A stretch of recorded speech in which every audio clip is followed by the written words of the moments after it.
Welcome back. So, with the last video, you probably stopped it and said, oh crap. What are we going to do now for the next 30 minutes in that video? We're going to be looking at mass spectra and we're going to determine whether or not this one matches this one. Who knows? Yeah, this is the nature of it. I told you from the very beginning, this is what it's going to be. Not as simple as UV and infrared and AA anymore, is it? So this example problem says the mass spectra of 1-methoxybutane, 2-methoxybutane, 2-methoxy-2-methylpropane are shown in figure 12.7. Match each one. All right, so here's number one. And here's number two. And here is number three. Now, let's take a look at these mass spectra. 5773, 5973, and 45 and 56. So they're all slightly different, right? And it's up to us to determine which one is which. Well, the only way that we'll be able to do that is if we start off with structures. So 1-methoxybutane is going to be my first. So another quick review with organic, but I don't mind. 1-methoxybutane.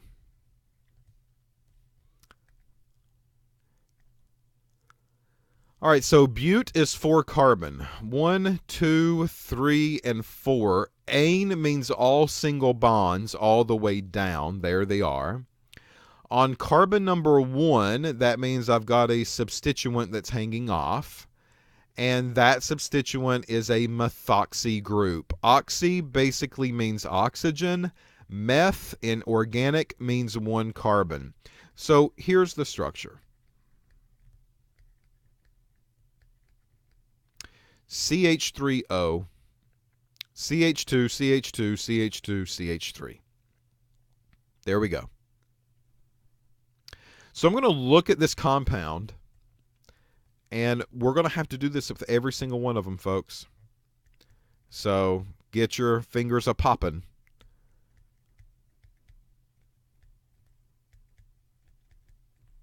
Because you're going to be doing a lot of writing. So if I start with heterolytic cleavage first, there's one piece, one bond that was cleaved. Oxygen stays behind, gets the negative. The methyl group gets the positive. So I've got a methyl fragment that's 12, 13, 14, and 15. There's option number 1. So now I'm going to erase that option. And now I'll do option number 2. Still in heteroclivic because we've got a left hand and a right hand side here. So I'm going to cleave it on that side. The oxygen takes the electron and away it goes. That's the negative piece. It doesn't get seen. What I have left over now is the CH2, CH2, CH2, and CH3. 12 and 12 and 12 and 12 is 48. 49, 50, 51, 52, 53, 54, 55, 56, and 57. There's the fragment. Out of these two, which one is going to be more preferred? Because that's the only option that I have with heterolytic cleavage right now. To the left and to the right, split it, there you go. So in the first case, the oxygen was attached to this big long chain of 4 carbons. And in the second option, the oxygen is attached to the methyl group. Rules of heterolytic cleavage says oxygen tends to go with the biggest piece, which means that out of this scenario, it's going to prefer to cleave on this side, which means that out of these two versions, 15 is going to be greater than 57. If it prefers to cleave here, so oxygen can go with the largest piece of the molecule, then that means this piece is going to show up more often. That's my positive. So this is my hetero version. Now let's take a look at the homo version. So I'm going to not redraw the molecule. I'm just going to get rid of some of these scribbles here.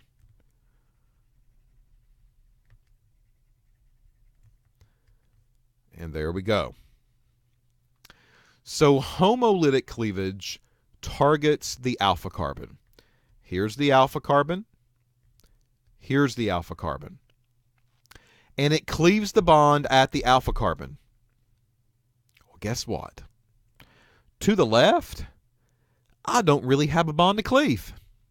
There's nothing attached to that alpha carbon. So no options are going to be over there on the table. That's it. Sorry. Well, probably not sorry, because that's less work that you've got to do. So the alpha carbon to the left is not going to do us any good because there's nothing over there to cleave to give us this new compound. Well, here's the alpha carbon to the right-hand side. Thank goodness there's only one bond that's present. I don't have multiple options for me. It's got to cleave here. There's no option for it, which means it's going to take those electrons from that bond and it's going to suck them in and it's going to create this double bond on the inside. And this is the piece that gets the positive in this case. So for the homolytic cleavage, there's only one option for me. That is the CH3 oxygen double bond with the CH2. That carries the positive charge. The rest of this piece of the molecule goes away and it's never seen. All right, so if we need to do a quick calculation with that, let me pull up the calculator. We'll do it together. We'll do 12 and 3, 16, 12 and 2, and that gives me a 45. So this thing is going to weigh 45 for a fragment. So with one methoxybutane, we have 3 fragments that can pretty much exist. 15, 57, and 45. Now, along with the M-peak. M-peak's not going to do us no good because all of these are basically the same. But those are the 3 fragments. Out of that option, 15 will probably be a little bit higher than the 57. That's the rules of the heterolytic cleavage. So this gives me maybe some ideas to jot down. And that's what I'm going to do.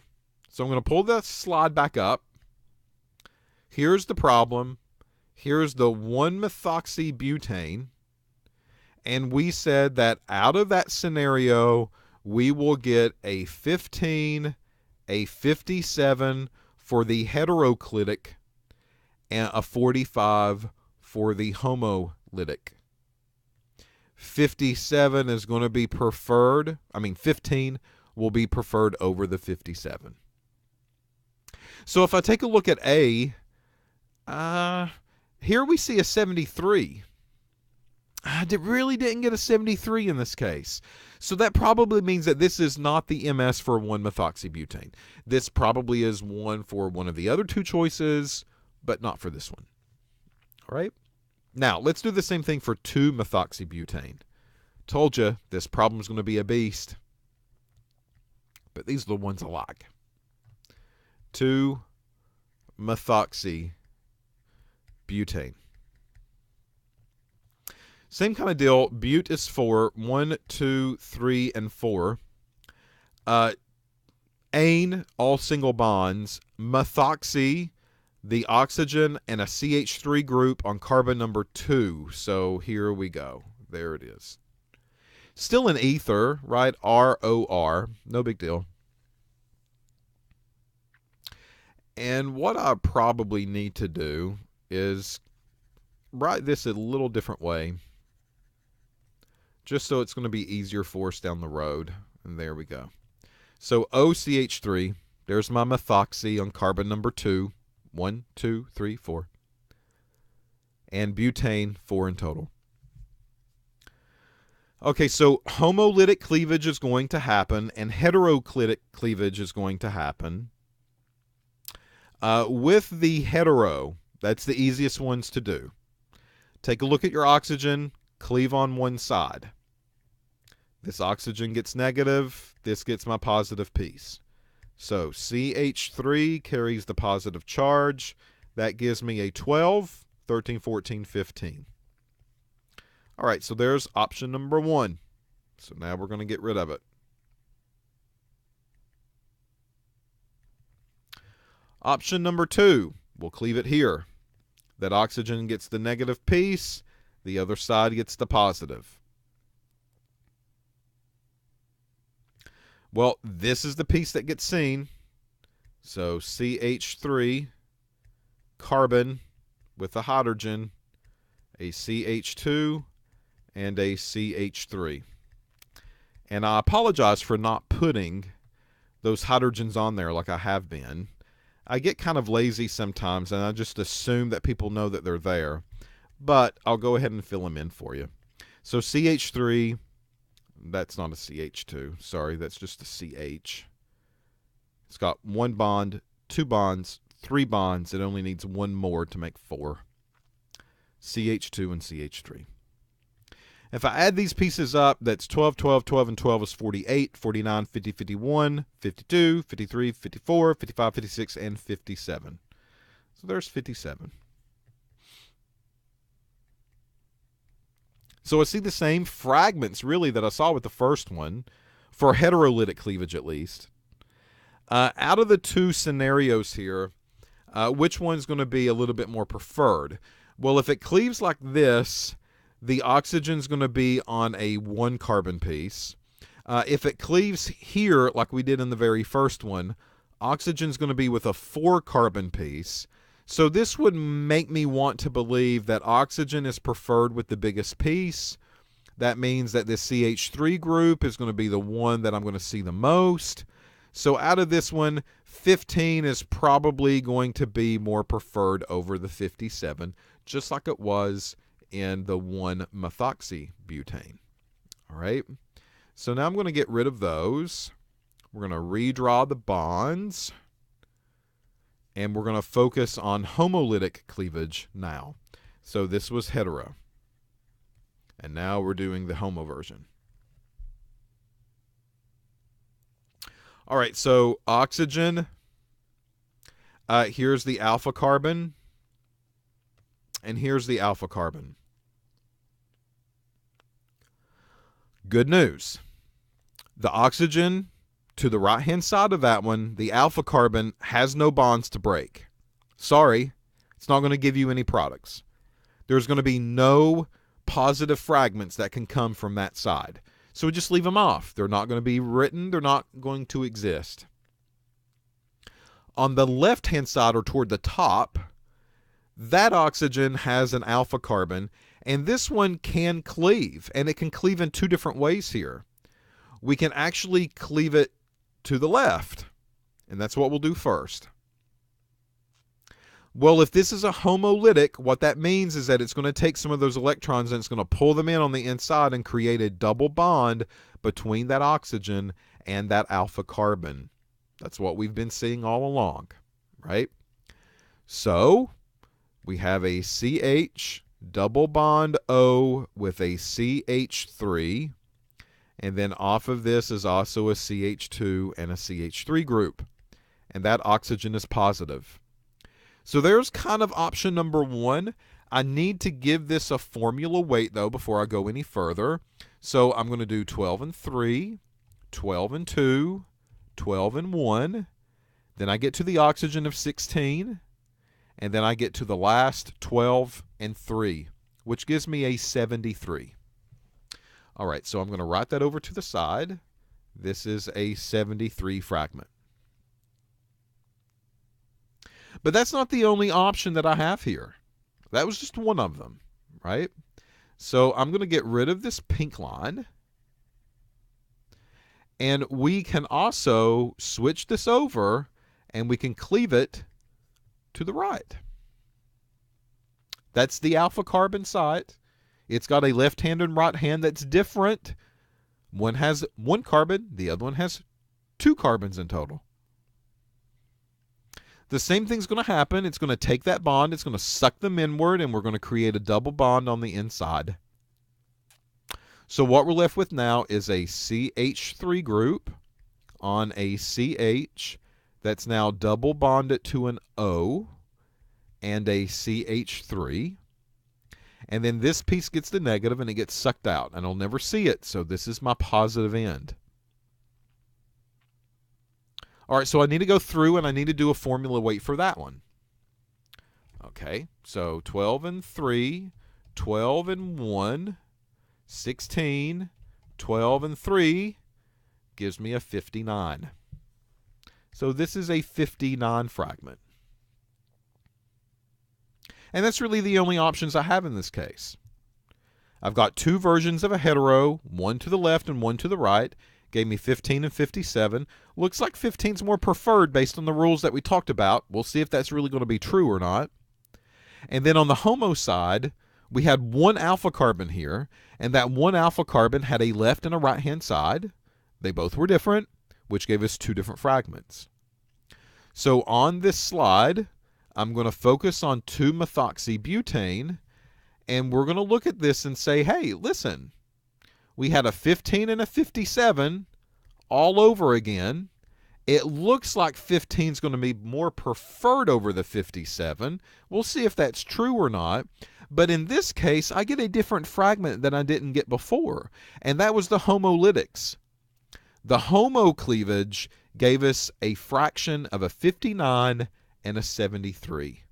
59 and a 73. Now look, this one gave us a 45. 45 does not exist in this option.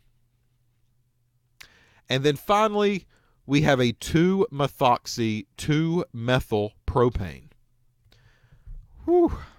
Okay. Let's put organic to the text or to the test.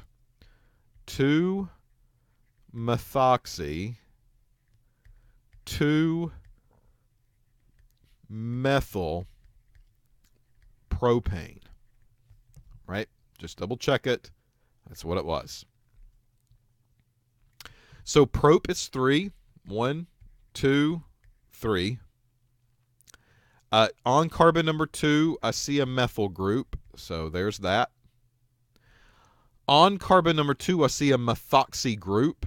Well, that means O is oxy and meth is CH3. And I'm going to add in enough hydrogens here to kind of fill it all in. So there's my structure. And this thing is going to break off homolytically first. All right, or heterolytically first. That's just the one that I always do typically every single time. So I'll cleave it here. That's one side of the oxygen. This oxygen goes off with that piece, and it leaves behind a CH3 group. This weighs 15. We keep seeing that over and over and over. It's a number that's going to be very common for you. If it doesn't go that route, it can cleave on the other side of the oxygen, here. This oxygen takes the electrons and away they go. And it leaves me behind the CH3 group with the carbon, with a CH3 and a CH3 on it. That's what it leaves behind. So 12, 12, 12, and 12. That's 48, 49, 50, 51, 52, 53, 54, 55, 56, and 57. I see that crazy 57 coming around again. We said rules of heterolytic cleavage mean that oxygen will typically go away with the biggest fragment. All right, well, if I use that rule and determine which one of these is going to be more preferred, will oxygen want to go away with the methyl group, or will oxygen want to go away with this tert-butyl group? And the answer is with that tertiary carbon. That's the biggest piece. So it looks like 15, again, is going to be greater than 57. Whether that rule holds up, That's a different scenario, but that's kind of the rule that they've put into play for us. All right, now we get the homolytic cleavage. And the homolytic cleavage says you're going to look at your alpha carbons. All right, so I'm going to change the color. Here is the alpha carbon, and here is the alpha carbon. And you cleave them. So this alpha carbon's not going to give us anything, right? It doesn't have any bond to cleave. It ends there. Sorry, that's it. This alpha carbon, though, has 3 bonds that it can cleave, but thank goodness for us, all 3 of those are the same. There's a CH3 group here, a CH3 group on the top, CH3 group to the right. No matter which one of these it cleaves, it's going to give us the same product. Who cares? I'm just going to chop off the top one. What we're left with now is a CH3 with a carbon, a CH3 group. This is now double bonded to an O that carries a positive charge with a CH3 group on it. Remember, homolytic cleavage, that's what we did in this case, takes these electrons and pushes them inward to create a positive fragment. If I add these up, what I'm going to get is a 12 and 3, a 12, a 12 and 3, a 16, a 12, and a 3. It gives me a 73. That's it. That's all I have with the HOMO version. So on this PowerPoint slide, I'm going to right up here to the top of 2-methoxy, 2-methylpropane. I have a 15 and a 57. We saw how those happened. And here we have a 73. But really only a 73. And that's it. So I need to take a look at these 3 spectra. There's my first one. There's my second one. There's my third one. All right, the third one lists me 45 and 56. I go back to the original problem, 45 and 56. It looks like something has happened here, and it's throwing our number slightly off. Because, look, I've got a 45 and a 57. I'd say that's pretty close enough. 45 and 56. So this is probably my 1-methoxy butane. And the reason is because it's got the 45. And no other one that we did had a 45 as an option. All right. Let's take a look at this one. B, 59 and 73. I go back to the top. Look, only one option gave me a 59. No other one gave me a 59. That was 2-methoxybutane. This does not have 59 listed. That's a 57. This one doesn't have a 59 listed. There's a 56. This one, though, there's a 59. The only one that had this was my 2-methoxybutane. And that's probably the mass spectra for it. So that means this one that has a 73. There we go. 57's listed. 57 was also there. We got that one. No big deal. But this one is probably my 2-methoxy, 2-methylpropane. 1-methoxy did not even have an option to give me a 73. The 2-methoxy, 73 was present. But, 59 should have been there as well. And 57 should have been there. I didn't really see a 59 here on the list. Because of that, well, there was no 59. It's probably a good sign that the 2-methoxy is not going to be matching spectrum number A. And there we done. All that work. 25 minutes to solve this one problem. And we had to use a fragmentation pattern in order to figure out which one was which. It's quite a bit. Now, you're probably wondering, well, what about these 56s? 1-methoxybutane, that was a 56 that appeared. We really didn't get a 56 here. Sometimes this is going to happen, right? We kind of saw it happen in some of the other ones too. They weren't quite matching up. There was always something a little off kilter on it a little bit. A lot of times it's due to a proton. These protons can do funny things. You can't really trust them. You never can.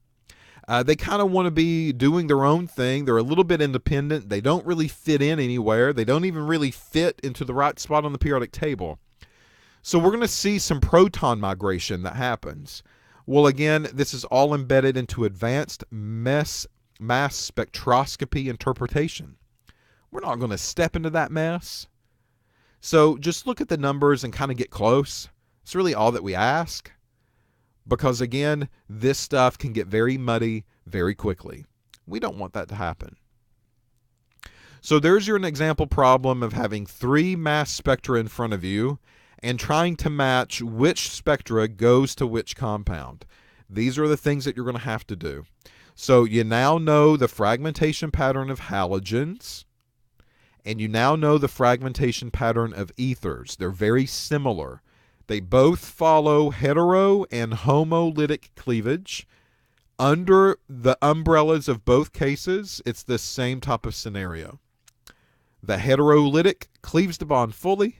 The homolytic pulls the electrons in and creates that positive charge with the halogen, or creates the positive charge with the oxygen that will then get seen by the detector. So, upcoming videos, we're looking at more functional groups. Yeah, that's the way it is. I'll see you then.